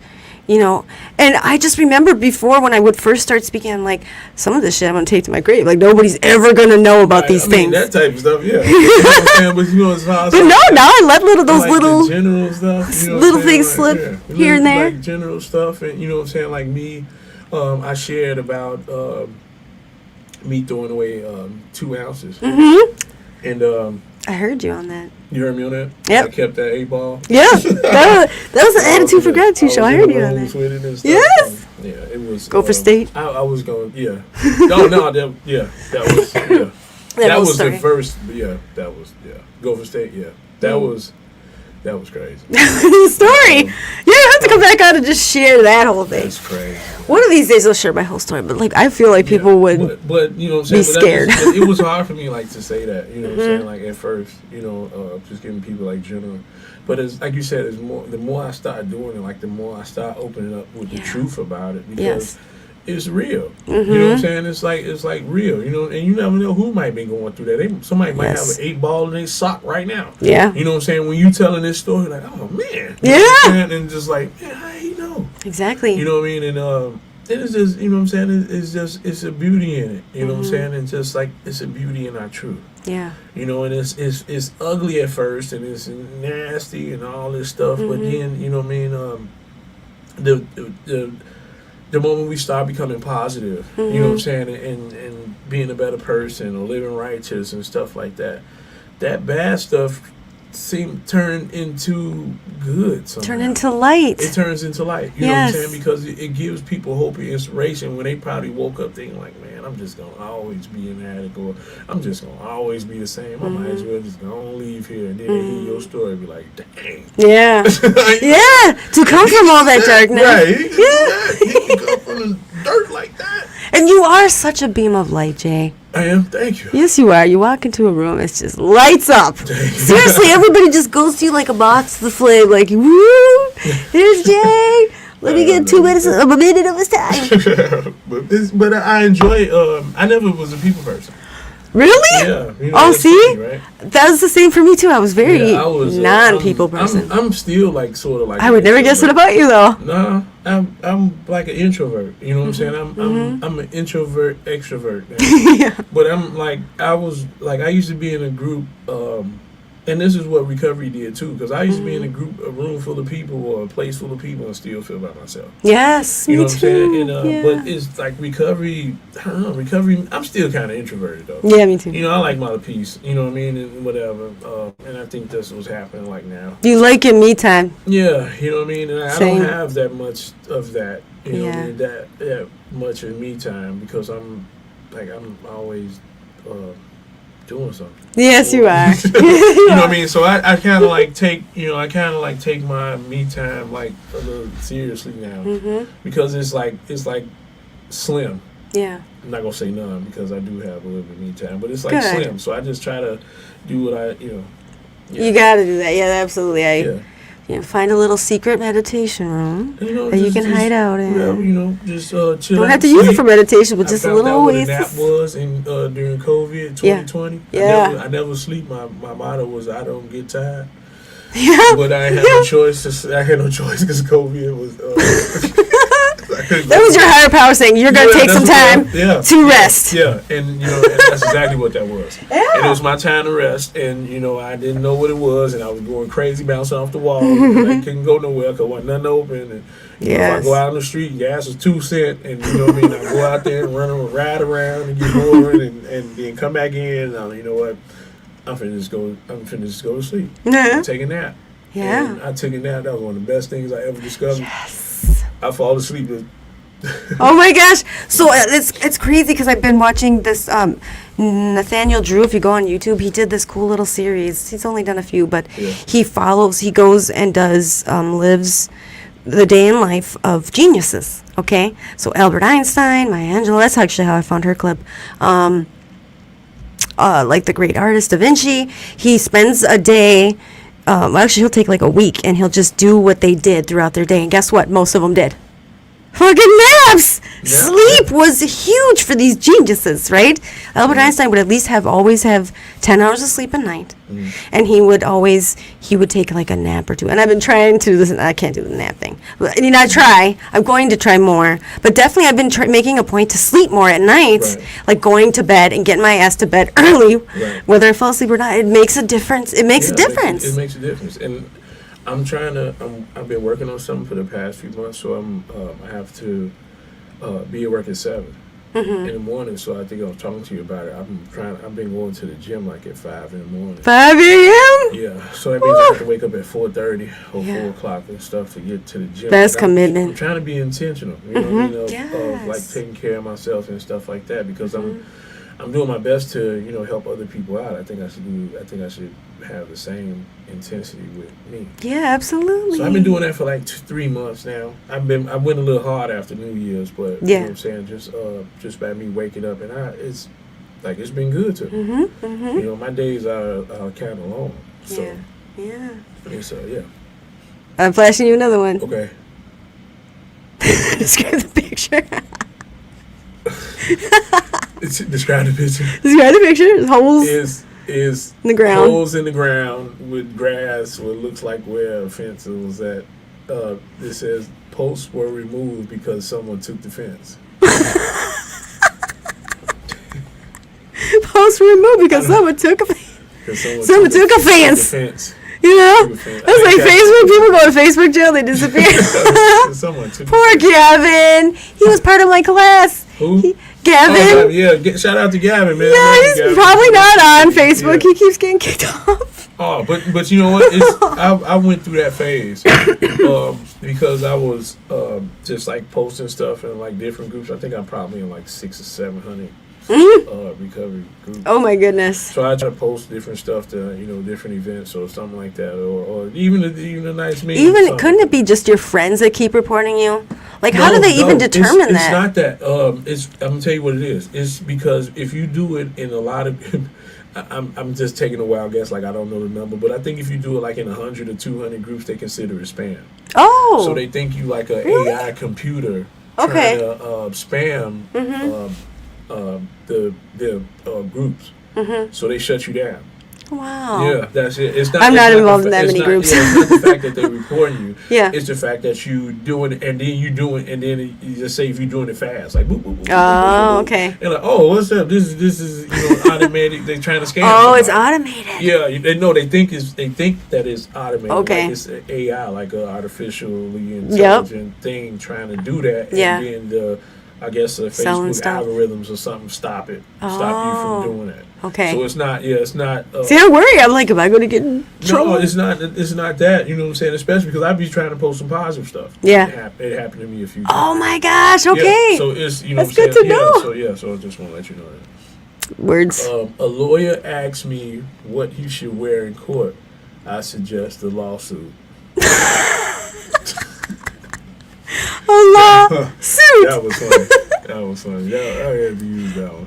Okay. I seen that one too. You gotta don't read. Now you're cheating. You can't read the words yet. But you gotta describe the picture. Now, who is that? You know who that is? It's Weird Al Yankovic. Oh, that's Weird Al. Yep.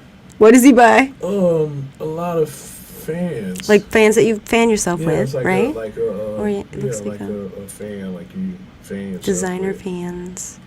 It said, I'm always more than happy to pose for pictures with fans. It's from his page. He's got jokes. I love him. He's got humor. He's still around. That's cool. It's cool he's still around. I used to listen to Weird Al when I was young, when I was little. So Christmas time, I always get all this bath shit. And I do take baths once in a great while when I have time. But Okay. you might not have a bathtub. So there's a woman in a tub. A woman in a tote. A She in a tote. tote with a bottle of Powerade. Bubbles. Bubbles and Powerade. She balled up in there. When you get bad bombs for Christmas, but you only have a shower. So she in the shower in the tote. Sure. She didn't even go bath out of a tote. I don't know how she could have. I didn't even enjoy that. And she got a Powerade. That's a But she didn't want to waste See, all the fucking bubble shit. No, see, yeah. You doing her? How you do that? Okay, I don't know. I don't remember what this one was, but that's Hannibal Lecter, right? Yeah, that's Hannibal Lecter. Looking scary. Lose an argument will spot a grammatical error. When you lose that argument, you spot a grammatical error. I used to be that person, Jay. Yeah. You know, to You get do? all just saying all. Okay, so when you're losing an argument, It's not ain't. It's isn't. That was you. Oh man. yeah, That's correct. correct about some dumbass shit. You know, trying to be all smart and say all these things that they don't, and then they can't even like spell. You know, a lot is 2 words. Oh, bam! Oh, I just gave it back. You dumb. Give it back to him. I don't do that no more. Okay, What you got? this one's interesting. You want me to read? Say this out. So just yeah, each go by each scene. Okay, it looks like Captain America when he's in the elevator with all the guys around him. I think that was Shield, the Shield guys around him. Well, he looked like they was trying to beat him down, but it went the other way around. It says, "What's made of leather and sounds like a sneeze? What? A shoe." And they grabbing him up. They choked him out. I would choke him out too. What? A shoe? A shoe. ASHOE. What made of leather? What's made of leather? It sounds like a sneeze. What? A shoe. A shoe. I'm They sorry. choked him out. I gotta They choked him stop. out in the elevator. Like, this is how I get my thrills. Okay. Oh, okay. I'm gonna give you another aha one, and then we'll do a couple more funnies, and then we're gonna wrap it up. What you got? Okay. This one's really good, I thought, because I had to think about this one for a minute. When a person tries to control their drinking, they have already lost control. That's true. What does that make you think of? me trying to control my drinking. Well, because I really had to process that for a minute. Yeah, it's, I always put myself in other people's shoes because a lot of people got really defensive on this post. There was a shit ton of comments in defense, feeling defensive. Yeah, because if you already know how to control your drinking, you don't have to try, right? So if because some people can just take 2 sips and just leave it there. Like I don't even think that's like an even conscious thought of them trying to control it. Versus us. Okay, I'm not trying to drink this whole half a gallon. Yeah. So I'm gonna keep it to 2 drinks today. I'm just gonna take 2 cups, and that's gonna be it. 2 large drinks today. Right, you know what I mean? And just have those 2 cups, and then next thing you know, it turned to 8 and 1,000. That's never enough. Yeah. But yeah, so it's something. I think it's something that. You lost control. If you trying to control. If you're trying to control anything, you already lost it. You know what I'm saying? You lost control because you attempting to control something. Well, and when I really dug this apart, because for some reason, you don't have to. it took me a minute. If you're in control of something, you don't have to try to control it. You don't have to. You shouldn't even think it shouldn't be a forethought that you got to control it. Right. If you're asking, because I'm thinking about myself, like if I'm starting to feel like I need to set some bound, like a control factor. Then there's an issue there already. It's an issue already because normies don't do that. Yeah, it shouldn't have to. It shouldn't have to be a controlled thing. Oh yeah, you know what? I'm just gonna drink every weekend. That was. There's a flag. Yeah, I'm drinking every weekend. You know what I'm saying? Drinking every weekend. Next thing you know, I'm drinking Monday through Friday, Monday through Sunday. Yeah, that's not the point of drinking. Like you should just be able to enjoy it and be in the moment. There should be no premeditating how much you're gonna drink or not drink. Yeah, But I didn't know that for a long time. But I thought I had it under control. I do have a shameless. What's it called? A plug. Yeah. Oh yes, throw out the plugs. Absolutely. For one, I run a NA meeting. Yes. Wednesday. NA. Wednesday is at 6:30. Wednesdays. Peace Together with Hope. It's Yeah. at 2229 Broadway Avenue West, which is on the corner of Penn and Broadway. If anybody interested. Yeah. What time is that at? It's at 6:30.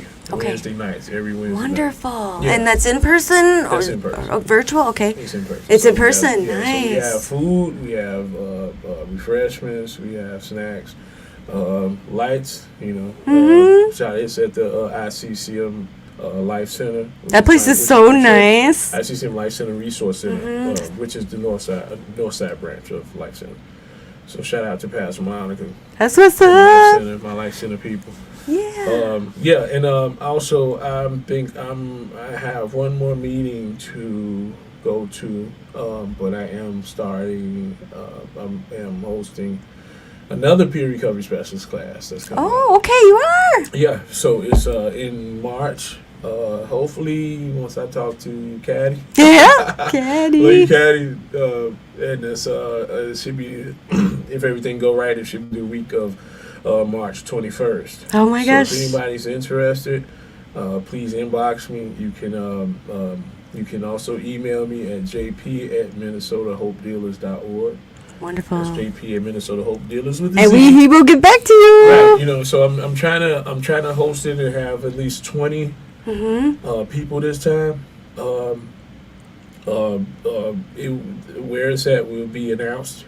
So I'm still working on that, but I do have a place to do it.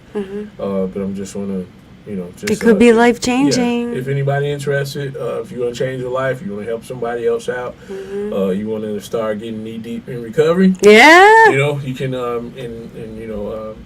just join the class.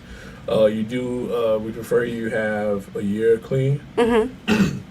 It's preferred. You to take the class, you don't have to have a high school diploma. Preferred, but but if you got if that you want passion. to be certified, you do have to have a high school diploma in order to take the state test. Okay. To be certified. But that's just for the testing. That's just for the test. But for the training and Yeah, for the everything, training, no. I didn't even go to get the test till way later. Right. Till I like knew I had a job lined up. Yeah, well, and some people, it gives some people. I did it like that because it gives some people an incentive to work on that. Yes. You know what I mean? Sometimes you got to, do the job. And they paid for me to take the test. It's pretty much a scholarship. We just ask us for volunteer hours or something like that, or volunteer hours within the community. Yes. To pay for the classes and stuff. I got the scholarship. That was the only way I Yeah. could. It was just amazing how you made that happen for me because I have no money, but Right. I really wanted to do this thing. I saw this great opportunity that you were offering, and thank you. You're welcome. 'Cause now I'm in this position. I get paid Right, to do right. what I love. Sometimes It's you have to- insane. sometimes you have to crawl before you ball. As we like to say, you know what I'm saying? Sometimes you have to do things for no money or, volunteer work or service work in order, and then, just go through the motions. Just, it's a process. Yeah. And that's the word I should use. It's the process. Yes. Trust the process that it'll happen for you. And I just really, things just line up. And I literally feel like just every day, I start my day with intention. Right. And it's just always choosing the right thing. Just always, like Oprah. I've been listening to Oprah a lot lately. Just choose to do the right thing. Right. Always. And then it becomes The next right thing. And it becomes just like how you said about control. Ooh. It won't be a second thought. Once you Right. start doing the right thing, after 27 days, I think it becomes a habit. Mm-hmm. Not taking a candy bar from Walmart. Yeah. Stuff like that. It's like, hey, somebody dropped their wallet, you pick it up and, go, hey, man, sir, you dropped your wallet, and, you know what I'm saying, stuff like that. So the cashier accidentally gives me $10 back Right. instead of $1. I'm like, Oh, no, this is it. There's a second. And I then I'm like, started- here's the 10 back.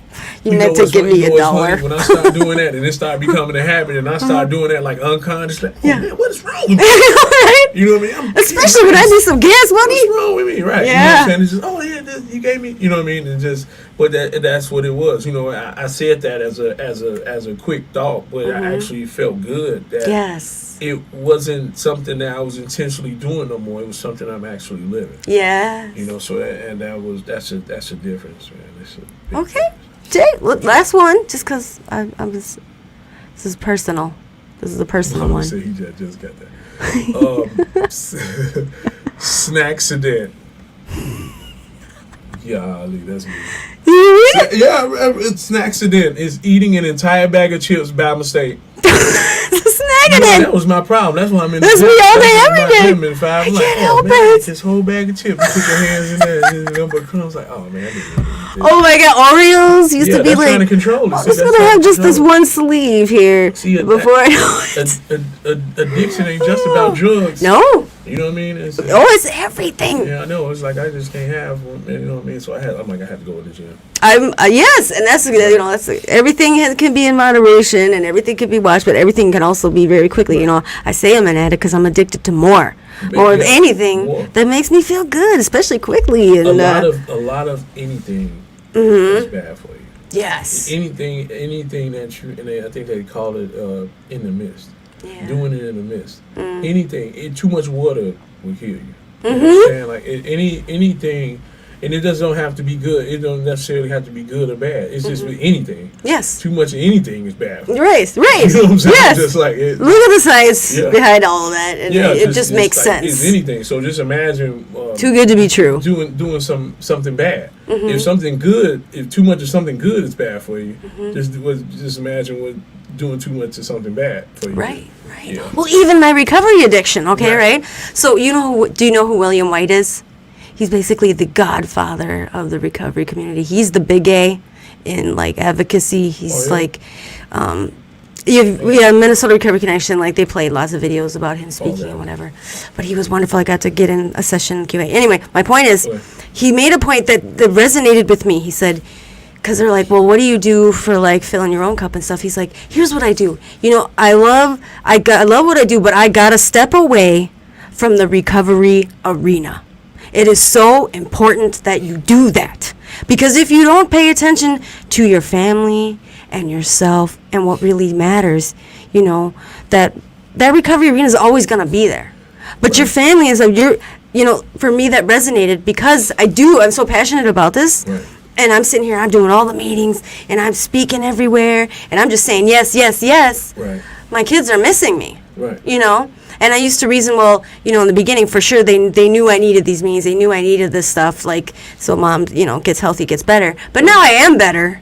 And so I've taken that, well, now that I got the job, I've taken a big step back from my service commitments. Because like William said, Mr. Waite said, you gotta take time away from that recovery arena. Or it's going to be a hindrance. That's funny that you said that. Remember, I was telling you about the me time. You know, now I'm married with a family, so I have to the time in my.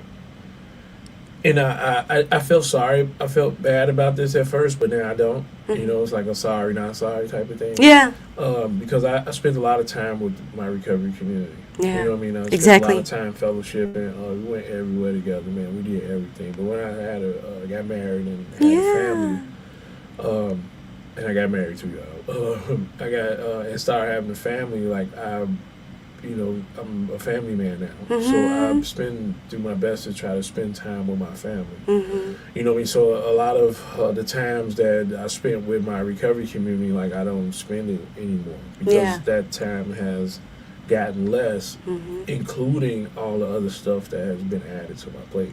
Right. You know what I mean? So I have to make time like for my family and for myself. And when I say me time, that's pretty much what I mean. Yeah. It's like I don't What have, fills like, your cup? Yeah, it fills my cup. You know what I mean? Just spending time with my family and stuff like that. And, you know, not just, you know, family and church family too. Yeah. You know, and I got, you know, it's my family has been extended from my recovery family because at one point that's all I had. Right. And then it extended to my church family. You know what I mean? Shout out to IC's the Life Center. What's that? And my real family. You know, and just try to be there for my family and stuff like that. So I was going to make a big announcement to, you know, because people, I don't know if people miss me or, you know what I'm saying, they just like, I'm not used to me being there, or they probably think that I'm just, you know, some people in their mind think I'm too big or something to you know what I mean, but which is not the case. Right. But it's just that I'm doing more now. Right. And the time that I have to step away from the recovery ring. Right. You know what I mean? To spend time with my family, spend time with myself. You know what I'm Right. saying? You know what I'm saying? Yes. I'm knee deep in recovery. Like that's pretty much like what my whole life is based around. You know what I mean? And I have to, and he's right. You know what I mean? I have to step away. Yeah. You know, and I felt sad about it at first. You know what I mean? It's like not being able to spend the time with my family because they was there for me and stuff like that. But I just hope that people have a understanding of that, because I do have a family now. You know what I mean? I'm married. I have, you know, stepdaughter. I have Shout out to Veronica, right? Shout out to Veronica. I met her. She's so beautiful. She came in our class. Yeah. And she was talking about, you know, she has her business and she Yeah. does hair. I was like, man, I wish I could go get my hair did, but I don't do nothing with my hair. I don't think she could help me. But yeah, you have a beautiful family. Yeah, so it's, you know, it's thank you. And I do have a beautiful family. I love my family. You know, I love my wife. And you know, it's just you know, and it's new. You know what I mean? It's still Same. We're a little over a year married, and you know, it's my new life. You know, I have a new life inside of a new life. Yeah. So, you know what I'm saying? Yeah. So it's like, you know, it's a new life in recovery, and it's a new life being married and a family man. You know what I mean? And it's just something, you know, that I'm like looking forward to, like exploring. You know, just like the recovery community, recovery family. Like I have a real family now. Yeah. So it's like it's a blessing, you know, to be able to do that. So like I don't feel too much bad. You shouldn't. No, I don't. I mean, I did because. But I know what you mean. You know what I mean? Because I don't want people to think that I don't want to be around them. But on the same token, it's not really what people think. But you know what I mean? It's just, I'm used to being around. Right. And I don't want people, you know what I'm saying, and then, you know, I don't want to throw an event and they be like, he don't come to our stuff, you know what I'm saying, or something like that. But like that's not the case. But you have like, a you know, it's not family it's not the fact that I'm thinking I'm, you know, I don't know, I don't even know if people think this. Yeah. But you know, I'm probably. I haven't heard anything like that. You know, I'm just saying. But you know, when people stop coming around, I'm like, what do you think? He too big for us or something? Or you know what I'm saying? I don't know. You know what I'm saying? But people think, you know, is other stuff that. They can be doing more than, you know, whatever. But, you know what I mean? It's just that. Yeah. You know what I mean? It's just that I have a family, and, you know what I mean? I love spending time with my family. I love coming home. And just finding that balance. Yeah, just finding the balance. And you know what I'm saying? I'm at the last stretch of school. I graduated Yes! in May. Oh, my gosh! You know what I'm saying? Please, I'm have a party. Strong, you know what I'm saying? I would love to come celebrate with you. I'm having a big bash. Yes! Somewhere. Oh my gosh, I'll blast it everywhere. But I'm finna, I'm having a graduation party because it took me through hell and hot water. Oh my gosh, yes! People don't even know. You know, people don't even know, man. I've lost my voice now. I've been laughing and talking too much. I've been fighting since the beginning. Yes, you have. You know what I'm saying? And just 3 years ago to where you're at. I mean, that's just amazing. Yeah, and it's just show you that recovery works. You know what I'm saying? And recovery works, and it's, you know, you don't have to have 10 years, 20 years, and stuff like that. You just have to want it. You just have to surrender and want it and be willing to change. It works if you work it. It works if you work it. You know what I mean? And plus the man upstairs. You know what I'm saying? You got to get him too. Yeah. You know what I mean? I wouldn't be nothing. I wouldn't be nothing without God. You know, and you know, and I do my best to be obedient and just try to show people, you know, that I'm nothing without God. You know what I'm saying? Like you know what I mean? That will be done. Yeah, and this is a proven fact. You know what I'm saying? It's a proven fact. You know, it's not a too many guys. I don't know, for people from the street being a clinician. So it's not, you know, it's nothing without God, man. I'm nothing without God. Yeah. Period, point blank. Absolutely. Yeah. Well, Jay, thank you so much for coming on. Thank you so much. Thank you for listening. Everybody out there listening. Oh my goodness, I can't believe I had such a mishap. That's what happens when it's live, though. You know, if I did the whole recorded thing, I could edit and all that off, but it's not as real, you know. And people see, you know, human and make mistakes. So, thank you, everybody. Yeah, you gotta have a live. Sticking with us. Sometimes that stuff happens, so you know, don't beat yourself up about it. But I'm just mind blown, you know, just to have you sitting in front of me, and I just, you know, from where, you know, what was that when I did that training? That was like summer, like June, July. So yeah, it's like there from here, and that's you know, you planted just that seed, and just that one person that, you know, believed in me. That's all it took. And boom, I'm off doing this, and who knows where I'm going from here. But they ain't no stopping me, you know. Right, but that's the point. And we support each other. We support each other, and that's the build goal. Each other that's up. the hope. So now you can pass it on to somebody else, and we can keep a chain reaction of light working around. Right. You know what I'm saying? Hope dealers. Of hope. That's what's up. Right, and you build. You know what I'm saying? You help people out. Bam. You know, you set that fire. That's how fire works. You set a fire on one end, and then it goes down to the other end. So you're gonna set a fire recovery around here. Keeps going. Send the fire. All every day. Well, thanks, Jay. Thank you for having me. I really appreciate it. And thank you, listeners. And I hope you have a wonderful night. And I hope you have a wonderful week. And I will be checking in with you guys next week. Have a good night. And broadcast.